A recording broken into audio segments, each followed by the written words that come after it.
ओम शांति। आपका दिन शुभ हो। आप जो भी कर्म करें उसमें आपको सफलता मिले रहे और जितना भी आप संकल्प करो वो आपका सिद्ध हो जाए।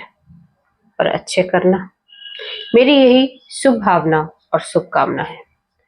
आज हम इस क्लास में आपके साथ चर्चा करेंगे कि कर्म किसी को भी माफ नहीं करता। आपको अपना कर्म फल भोगना पड़ेगा, आपको अपना कर्म फल चुकाना पड़ेगा, आपको अपना कर्म फल लेना भी पड़ेगा। देखिए, कर्म फल दो तरीके से मिलता है, या तो आपको चुकाना है या आपको किसी से लेना है। आदान प्रदान। आपने किसी के साथ अच्छा कर्म किया है और वो आपको देना नहीं दे पाया इस जन्म में, तो इस जन्म में आकर आपको अपना फल चुकाएगा वो अपना। और आपने अगर किसी से लिया और आप नहीं दे पाए तो आप अपना ऋण चुकाओगे। तो आपको किसी न किसी हाल में अपने कर्मों का फल मिलेगा।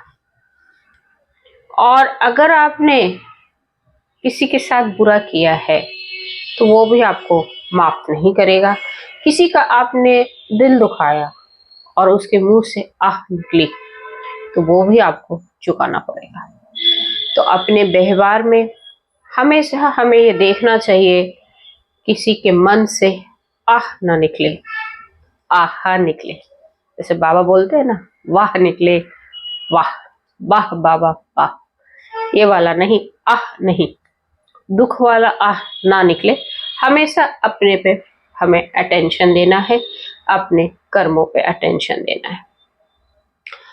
अब इसको आप समझने के लिए आपको मैं एक स्टोरी सुनाना चाहूंगी कि कर्म कैसे अपना फल देता है, कैसे आपको माफ नहीं करता है। एक सेंटर पे लड़की आई, उसकी उम्र होगी करीब करीब 36 साल की होगी वो, और उसकी जो रिश्ते हैं 26 रिश्ते टूट गए। 26 रिश्ते बहुत मायने रखते हैं, 26 रिश्ते।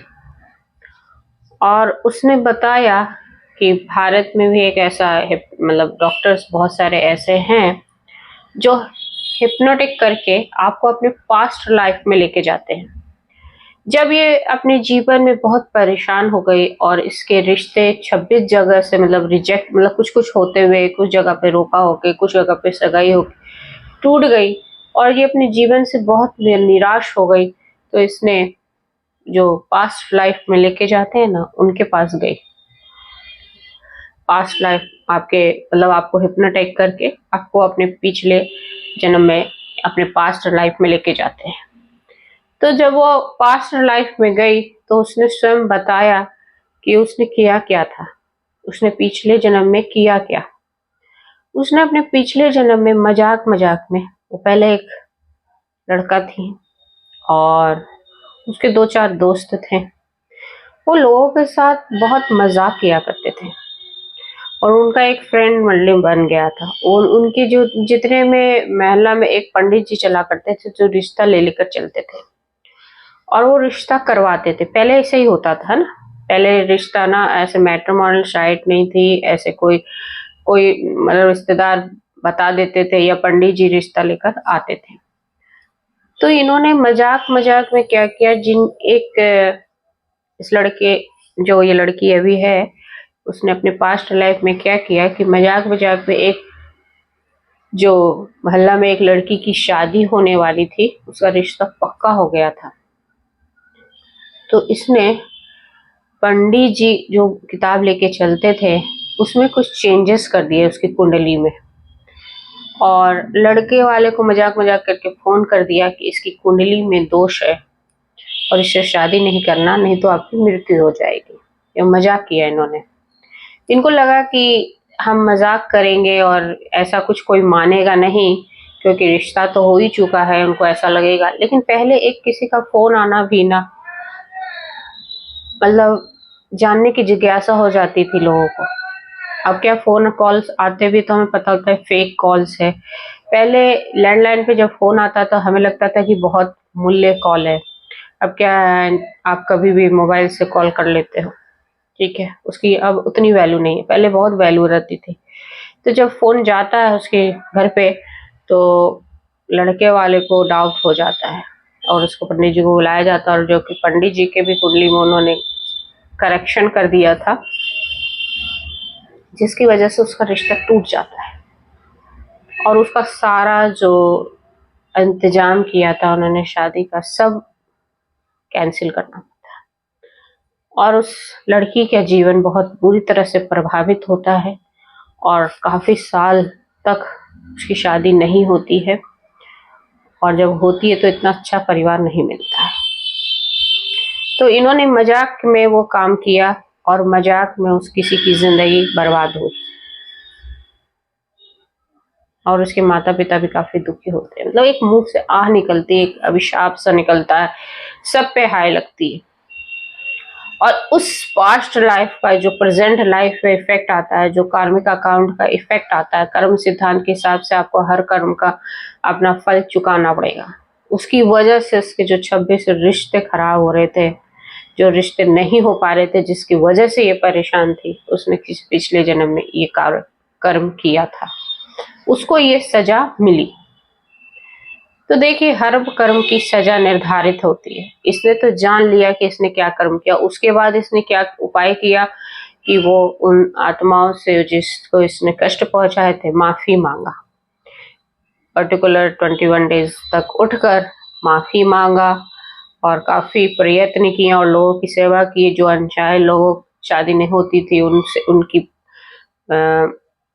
आर्थिक रूप से मदद करी, ऐसे बहुत सारी सेवाएं करी, ब्लेसिंग्स मिली, तब उसकी जाके शादी हुई।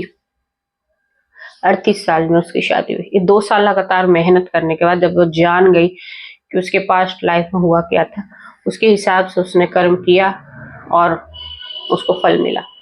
लेकिन ये तो चलो आप जान लिया, और कभी कभी हमें बिना जाने ही फल मिलता है, हमें पता नहीं होता। जैसे हमारे घर में किसी बच्चे का जन्म हुआ, ठीक है, बहुत सुख आनंद मिला क्योंकि उसको सुख देने आया है वो।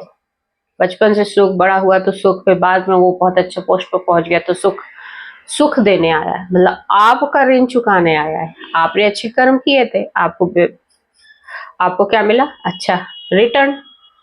ऐसे ही बहुत लोगों की बच्चे के घर में बच्चा का जन्म होता है, बहुत बीमारी हो जाती है, शुरुआत में पैसा खत्म, बाद में फिर उदंडता के पैसा आपको भोगना पड़ता है, फिर बाद में उसकी जो मैरिज होती है उसमें उसमें भी भोगना पड़ता है, फिर उसका डिस्ट्रैक्शन हो जाता है, फिर ये सब अलगाव हो जाता है, फिर उसमें आपको भोगना पड़ता है। तो वो आपका ऋण चुकाने आया है आपका बच्चा।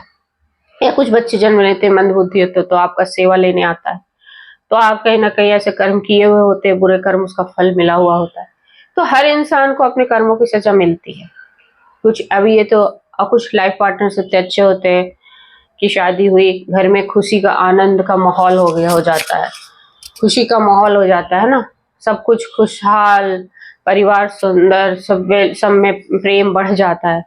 तो ऐसे क्या हुआ, वो अपना ऋण चुकाने नहीं आया है, ऋण लेने आया है। वो आपको सुख देने आया है, आपने अच्छे कर्म किए, आपको सुख देने आया है, वो जीवन साथी के रूप में आपको सुख देने आया है। और कुछ क्या आते ही दीवार खड़ी हो जाती है, मार पीट कला घर कलेश, तो वो भैया वो लेने आया। तो ये दिमाग में आपको रखना पड़ेगा कि यहाँ पे हर चीज का हिसाब किताब चल रहा है। कोई बुरा हो रहा है, कोई अचानक से आपके साथ घटना हो जाती है ना। एक मेरी फ्रेंड कलीग के साथ अचानक से गाड़ी लेके जा रही है, एक्सीडेंट हो गया है, और फिर लड़ाई हो गई, मारपीट हो गया, पुलिस तक पहुंच गई बात।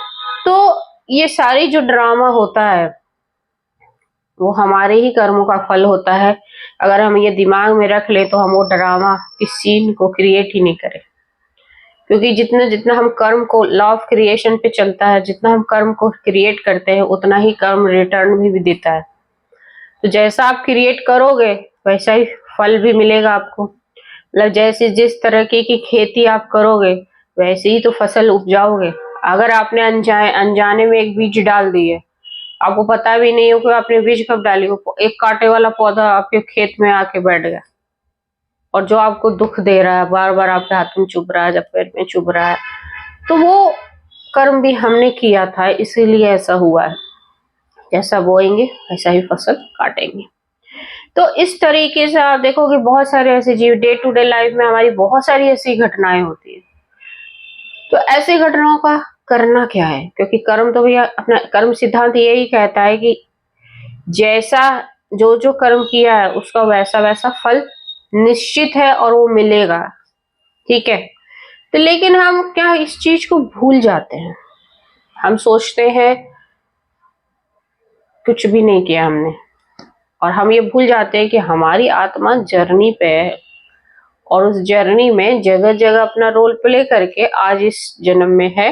अभी इतने जन्म की जो हिसाब किताब है वो कहीं ना कहीं आपके जीवन में आएगा। कोई ऋण चुकाने आएगा, कोई ऋण लेने आएगा, कोई शत्रु होगा बहुत ज्यादा।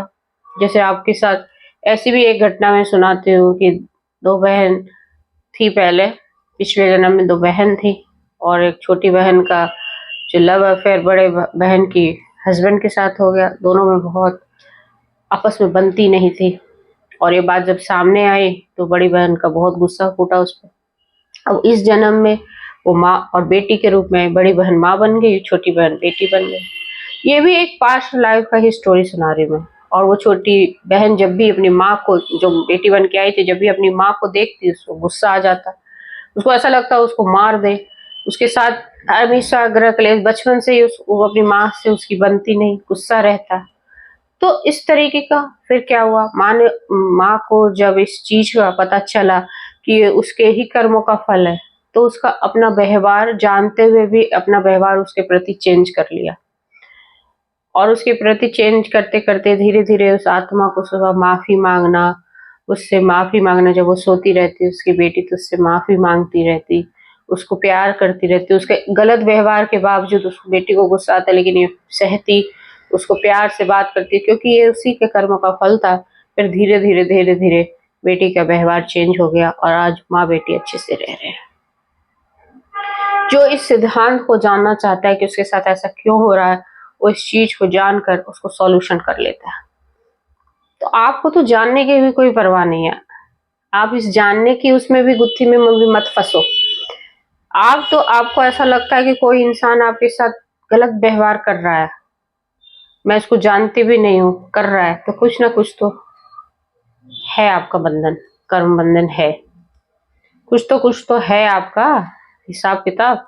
इसी वजह से वो आपका व्यवहार उसके प्रति अच्छा नहीं है, या आप उसका व्यवहार आपके प्रति अच्छा नहीं है।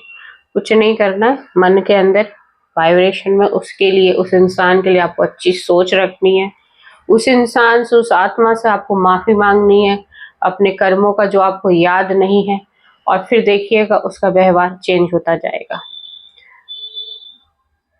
तो जानने की भी नहीं करना, बस ये याद रखना कि ये हमारे ही व्यवहार के प्रति की वजह से आज जो घटना हमारे जीवन में हो रही है, जो इंसान हमसे मिला है, जो हमें सुख दे रहा है, जो हमें दुख दे रहा है, सब कुछ हमारे पिछले ही कर्मों का हिसाब किताब है।